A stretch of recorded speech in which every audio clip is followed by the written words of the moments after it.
All right, so we've had some great presenters so far, and we're just getting started. You haven't seen anything yet. So you have questions. I'm sure you have questions based on some of the sessions you've seen already.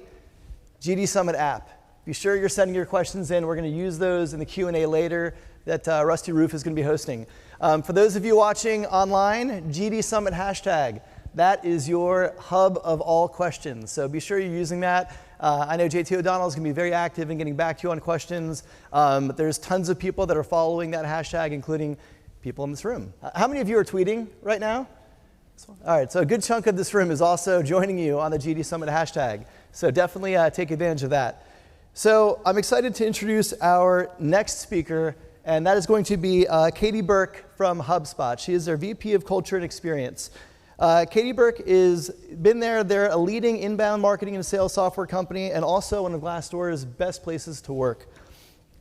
Katie oversees HubSpot's global employer brand and employee experience and has led their team's effort to make culture a competitive advantage in their global recruiting efforts. So please join me in welcoming Katie to the stage.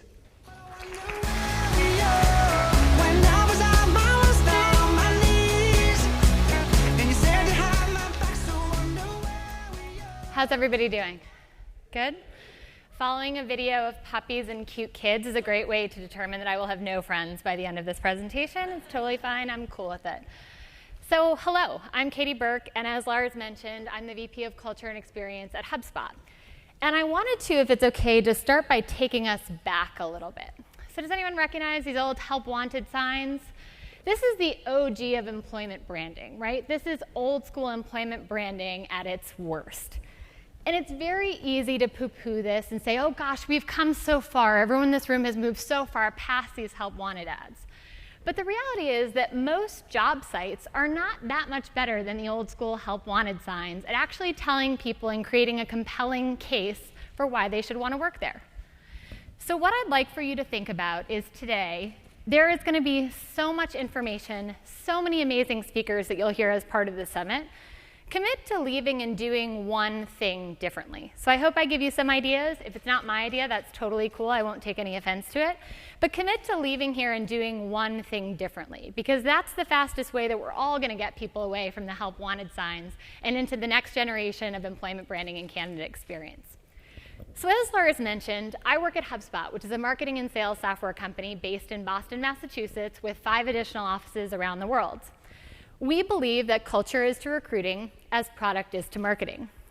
So let that sink for a little bit. We're all among friends here at Glassdoor. Everyone believes in culture and inbound recruiting here, which is great. You're all among friends. But think at your company about how much money, time, effort, and leadership are invested in product on a day-to-day basis.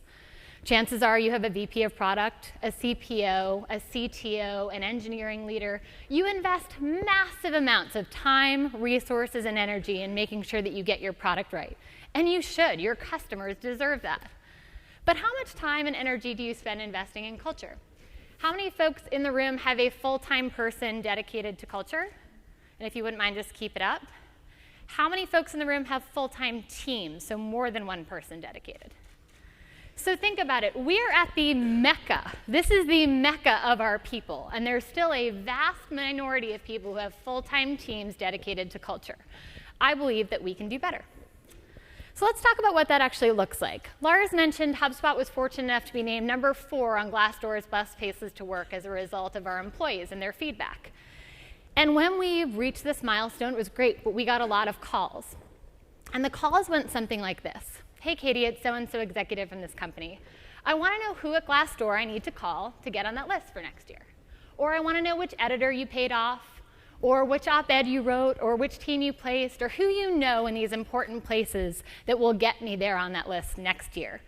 And what I always say to people is you're looking in the wrong place. The answer to how to become a best place to work is not outside your organization, it's inside your organization. Focus instead on the daily work of making your employees incredibly happy.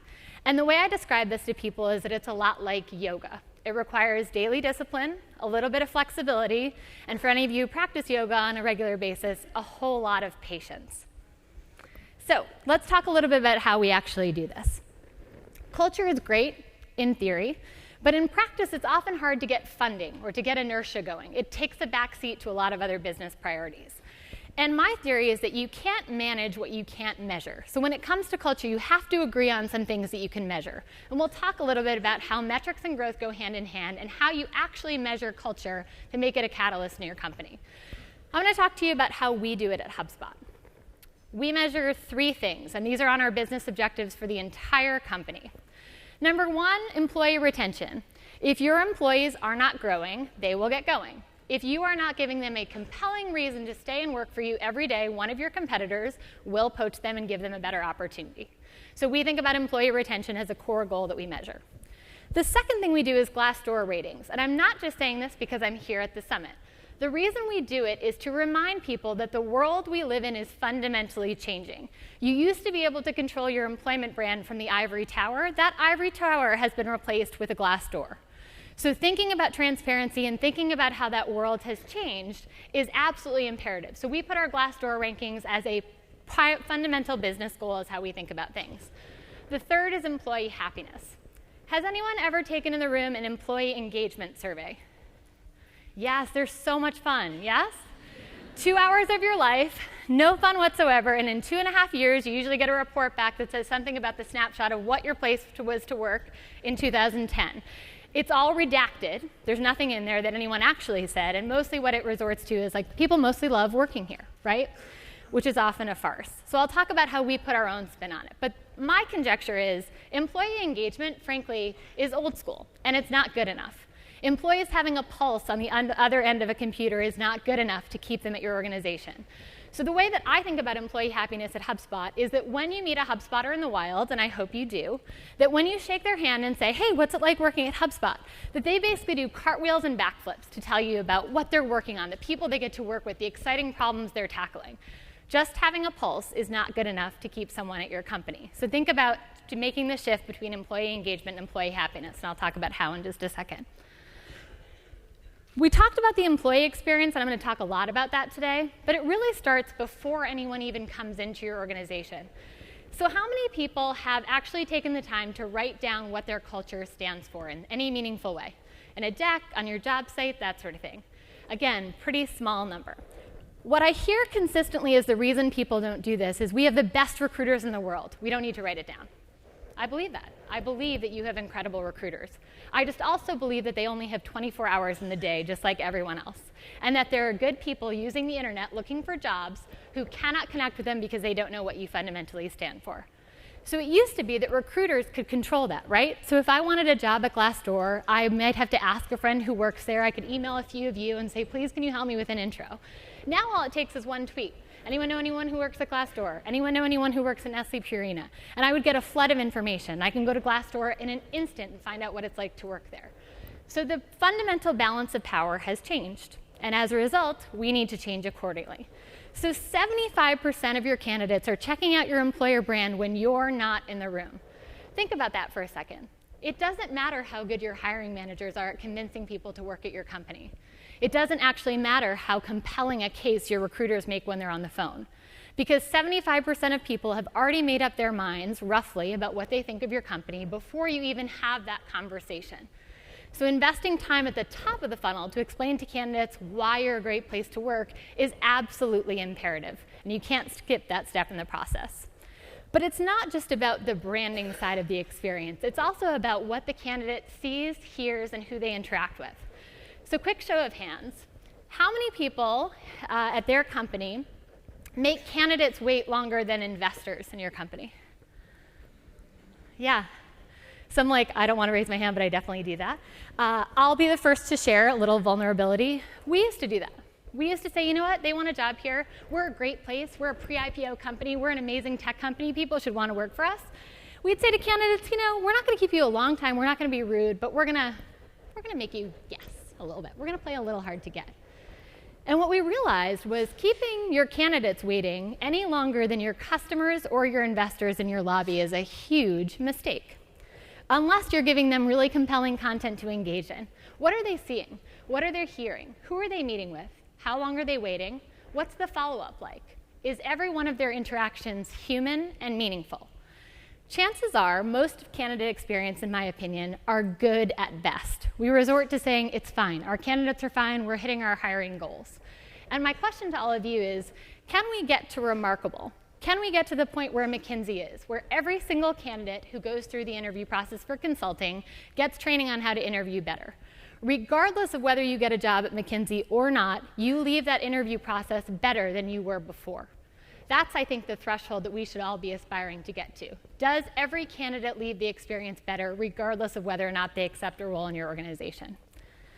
Now, I've talked a little bit about candidates, I've talked a little bit about employees, and I'm going to talk more about it. But let me go on to alumni. So at Hubspot, one of our fundamental principles is autonomy. We teach you to think like a founder. Well, if you tell people that you're going to treat them to think like founders, you actually have to let them go found amazing companies on their own after they leave HubSpot. So we do something a little bit unconventional. Rather than saying to people, no, you can't go, we're going to save you, we're going to create a competitive offer, we do free press for the startups that they start. We want the HubSpot Mafia to be something that actually helps us create a flywheel effect for how we create our candidate experience moving forward. So if you are an engineer graduating from MIT and you're curious about whether or not you can truly get trained to think like a founder by coming to HubSpot, we want you to have proof points, and we don't want you to have to find them yourself. So the other thing I would encourage you to think about is if you're solving for the top 2 portions of the funnel, that's fantastic. Getting to the bottom third is even better, because those alumni are the people who are going to get calls saying, hey, I know you used to work at HubSpot. I know you used to work at this organization. What was it like? Tell me about it. I need a reference. OK, this is all great. This is where I want us to move from the abstract to the tactical. I have 8 different suggestions for things you can leave here and do. And as I mentioned, you don't have to do any of mine, but just commit to doing one of them. So one of the things that happens, I think, at conferences like this is information overload. You get so much information that you're just kind of like, this was all great. You're so inspired. It's amazing. My friend here is like, yes, that's totally going to be me. It's amazing. It's credible. I'm at happy hour tonight. I'm with my people. It's fantastic. And then you get back on the plane, and your email hits, and your calendar's overloaded, and you're overwhelmed by meetings, and customers are calling you. I see some heads nodding. We've all been there. So my ask of you is write down something at the end of today that you are going to do. And you're going to unequivocally do it. You're going to do it no matter how busy you are. You're going to do it no matter how many customers call. You're going to do it no matter how many other priorities come up, because it's that important to your business. So here are 8 potential suggestions. Crazy, really radical idea, so just stay with me here. If you want to know what your employees think about your current experience and where you're falling short, ask them and actually listen. Don't redact their responses. So one of the things that we do, I mentioned our employee happiness survey. We do a Net Promoter Score style survey. It is 3 questions, it is every single quarter, and it is anonymous. Those are unfailing values of working at HubSpot. Every year, every quarter rather, we do the analysis, and we share the good, the bad, and the ugly comments and quantitative analysis with everyone in the organization. So if you are an intern at HubSpot, you could currently be reading a comment that says, Katie Burke is the worst executive in HubSpot history, and she's got to go. That is our fundamental commitment to transparency. As Robert was saying, it's transparency with a capital T. It's transparency even when it's not convenient. And it's transparency even when it's things that we don't necessarily want to hear. So taking the time to ask your employees not just what they love, but what they wish were different is incredibly valuable and a great place to start. We happen to do it every quarter. That might be too often for you guys, but sharing the results and actually moving on the feedback is imperative. The second thing is write down what matters. So many of you are familiar. How many people have read the Netflix culture deck? Great. One piece of advice. We have a saying at HubSpot, if you're going to read 1 culture deck, read the Netflix culture deck. If you're going to read 2 culture decks, read the Netflix deck twice. If you're going to read 3, check out ours at culturecode.com. And basically, we sat down to write the culture deck. And we sat down 3.5 years ago, and like many of your companies, there was a little bit of disagreement. Some people thought we didn't need it. Some people thought we couldn't get on the same page. Some people thought it was a waste of time. And some people thought that culture was like Fight Club. You don't talk about Fight Club. You don't talk about culture. This is an inside game. It's like a family recipe that you don't share. And thankfully, our co-founder, Dharmesh, had the foresight to say, you know what? We need to do this. It's an investment. It's a down payment in our future. And fun fact, when HubSpot went public in 2014 and we were on our IPO roadshow, we got just as many questions from investors about our culture and the flywheel effect that it's creating as we did about our financials. So the great work that Glassdoor is doing on the economic research has rung true for us. It's really been a flywheel effect for us and helped us really scale our business as we've grown. So as you leave here, think about writing down what matters. Don't tell me your recruiters know it. Don't tell me your hiring managers know it. Write it down so that anyone in the universe who's looking for a remarkable place to work can find you. If you don't do that, you're skipping a critical step. This is a frequent one that I hear from people. They go, well, I know what we do. We spend 10 minutes on it at our executive leadership meetings every quarter, and we get great ideas from our CEO. He or she has great ideas. I have bad news for you.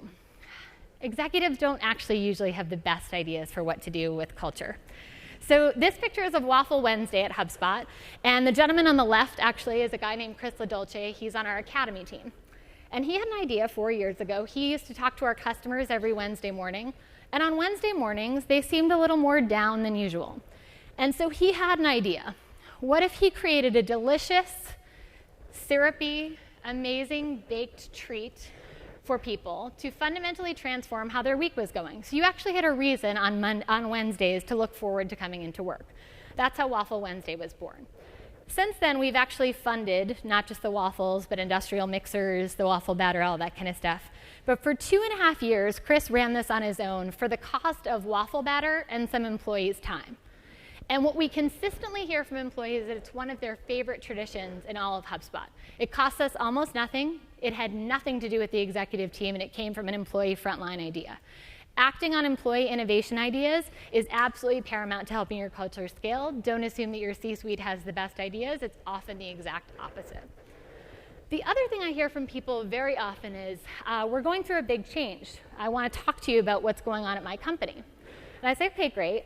And I get on the phone, and I say, okay, what's going on? Well, there's a big rift between our manufacturing team and our corporate headquarters. Or we actually just had a founder leave, and it's really, really awkward. Okay, what do you think I should do about it? So what I typically say to people is, have you talked to employees about it? And they're like, talk to our employees? No, that would create chaos. That would be terrible. They might mutiny, they might leave, there might be a walkout. Oh, so what do you think that they're talking about at the water cooler? The Real Housewives? No. They're talking about it, you're just not talking to them about it. So the expression we use at HubSpot is make sure you're introducing the elephant in the room. We actually had our own experience with this a few years ago. If anyone's been in a high growth company, there's often a time, and I can't tell you when exactly it will be, when you'll have a group of employees who go, gosh, I wish fill in the blank with your company was the same as it was a few years ago. It was so much more fun. Does it sound familiar to anyone? I wish it was so much more fun. We were in a garage, it was just us, and everyone knew my name, and everyone knew how cool I was. And it was so much better when everyone knew how great I was. And so what we started doing at HubSpot was we were talking about it, and we were worried about it, and we were stressed about it. And we were like, well, what if we talk about it and everyone leaves? And we thought, well, what if we don't talk about it and everyone leaves anyways? We may as well introduce it. So our CEO got up in front of everyone, no accusations, no hurt feelings, and he basically said, look, I believe that the best days of HubSpot are ahead of us, and all of you should too. These are the good old days. So that's the expression we use at HubSpot to keep everyone kind of on the same page about looking forward versus back. And then what we did was we offered to people, if you are someone who doesn't feel that way, for whatever reason, no hard feelings, let's help you find a job where you feel that way. We introduced the elephant in the room. And by doing so, we earned the trust of some employees who were on the fence. And they just said, you know what, I just wasn't sure where I fit. Now that we're talking about forward-looking opportunity and how you can help me get there, I'm all in, I'm game, let's go. Introducing the elephant in the room can help your employees feel even more engaged and excited about your vision moving forward than ever before. Don't assume that they are not talking about you when you're not there. They're talking about you at the water cooler. You may as well be a part of the conversation. This is something most people don't talk about, regression. So Robert mentioned regression analysis, but there's a regression to the mean that happens as companies get bigger.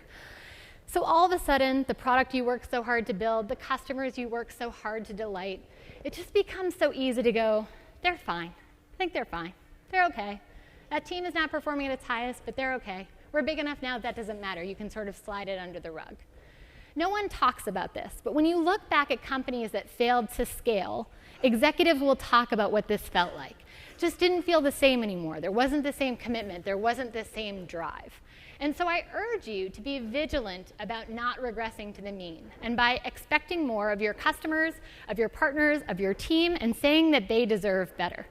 So really pushing to be remarkable and making sure you call out when people are regressing to the average is absolutely paramount as you think about culture. This is a big one and controversial in a room of HR professionals, so I apologize in advance. Let me first say that I sit in our HR department, so this is nothing against HR. But to be quite honest, if culture lives only in your HR department, you will fail to scale your culture at your organization. The way that we think about it at Hubspot is that every single person on the executive team and every employee all the way down to the intern level owns our culture. And on our company goals for the year, which fit on one single PowerPoint slide, culture and employees are a huge section that we dedicate a lot of resources to. So I urge you at your organization, how are you making culture a business priority? Everyone makes it an HR priority. Everyone makes it a recruiting priority. But those often get pushed to the side as there are customer needs, product needs, marketing needs, sales needs. Does it sound familiar to anyone? Yes. So thinking about making culture a true business priority is absolutely imperative as you grow. If you stick it in HR, it will inevitably be forgotten about. And your executives will assume that it is someone else's problem. Culture is never someone else's problem. This is another important one. So after we won number 4 on Glassdoor's Best Places to Work, people said, gosh, you must be so excited. You're going to celebrate, and you'll probably take some well-deserved time off. And I said, no, this is when the hard work starts. You want to know why? You know who saw that news announcement? Every single one of our competitors and every single one of our candidates. And you know what they thought? I expect more of these people. If they're a number 4 best place to work, I expect more of them as a candidate. I expect more of them as an employee. Our employees said, yeah, okay, that's great. We're celebrating. We're proud too. What are you going to do next year? This is when the hard work starts.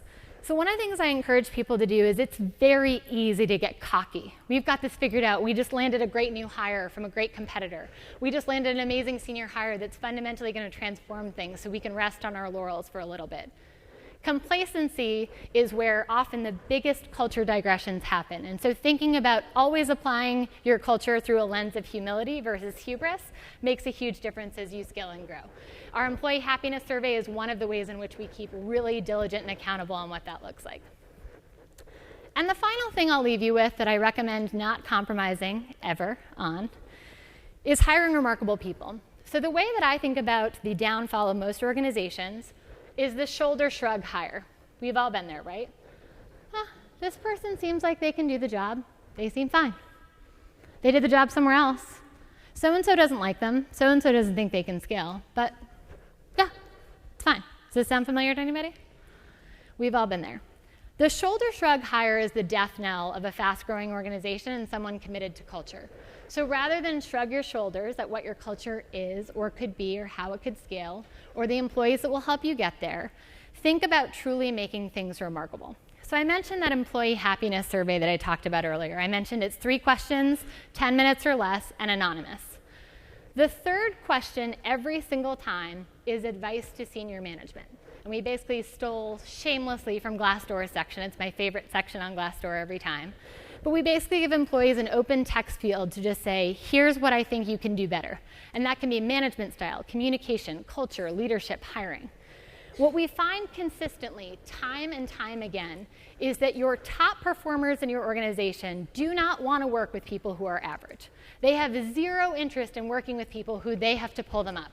Did anyone ever work on a group project in high school or college that was truly awful? Yep, pretty much everybody. Everyone's like, oh, please, you're giving me flashbacks.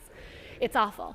No one wants to work with someone for whom they have to pull their weight. And yet, every day at our companies, we make the compromise to say, okay, this person can do it, this person's a warm body, we can make this work. When you think about that, don't think about the seat they're filling. Think about the top performer in your organization, the best individual contributor you have, the engineer that was the hardest to get to sign on the dotted line. It's she or he who are the most affected by your decision to do the shoulder shrug hire and to let those folks in your organization. So in conclusion, culture is incredibly hard to scale and grow. I know firsthand we're trying to do it at HubSpot, and we've been lucky enough to have some success. But if you don't measure it, you can't manage it. There's absolutely no way to make it a business priority if you don't actually put some tangible metrics around it. In addition, you have to make sure that everyone is on the same page, that culture is not an HR priority, but rather a business priority. And third, you have to make your employees part of the conversation and part of the solution, not just part of the problem that you're identifying. So my ask of all of you is we're going to take a break shortly. We're going to all chat. Everyone's going to have a great time. We're going to head to happy hour tonight. I hope I see many of you. Look forward to chatting all things culture. But as you're doing all that stuff, leave here with a resolution. Better than a New Year's resolution, because let's be honest, most of those don't work. To decide to do something differently at your organization. I guarantee you your employees will thank you, your customers will thank you, your partners will thank you, and your candidates will thank you. And I, in turn, thank you very much for your time, and I'm excited to get to know and chat with more of you later on today.